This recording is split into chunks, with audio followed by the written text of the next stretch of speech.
Earlier in the week, the Minister for Finance sought authorization in the House of Assembly to borrow $55 million from commercial banks to raise EC $80 million and US $13 million for refinancing existing debts.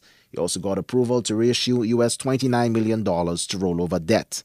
The Minister in the Ministry of Finance, Dr. Ubaldus Raymond, says the UWP has taken a policy decision not to increase the island's debt stock. He stated unequivocally in the Senate that the parliamentary resolutions are to refinance existing debt.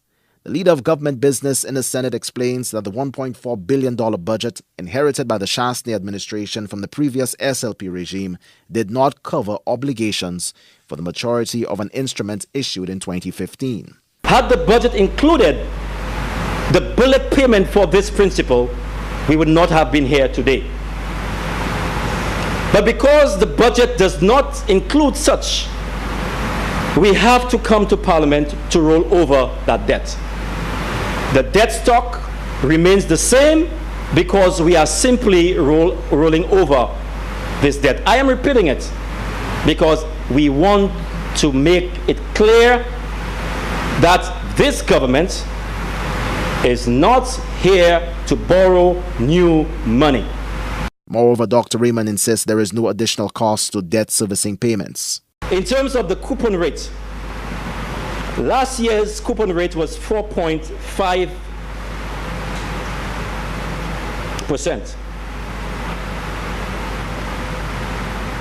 And this year's coupon rate remains at 5.5%. So there is not an additional cost in terms of servicing that loan is concerned.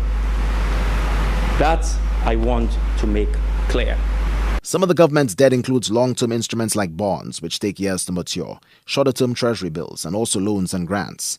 The minister outlined the administration's policy in detail, aimed at managing the island's debt stock. He revealed several approaches, which include replenishing the sinking fund. Moreover, the new government will attempt to move away from short-term instruments. Which means that your cash flow will not be under tremendous pressure because we will be lengthening the payment period of our debt instruments.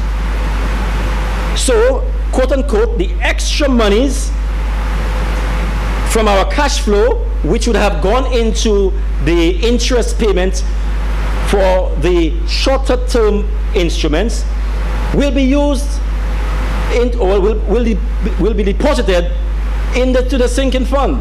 So when that debt is matured, it will be paid off. Amortization of debt on both interest and principal payments will be employed to reduce the debt stock. The resolutions were eventually passed in the Senate on Thursday. The upper house also approved the intergovernmental agreement between St. Lucia and the United States of America to ensure conformity of the Foreign Account Tax Compliant Act, FATCA, aimed at combating tax avoidance and evasion by U.S. citizens. Winston Springer Jr., HDS News Force.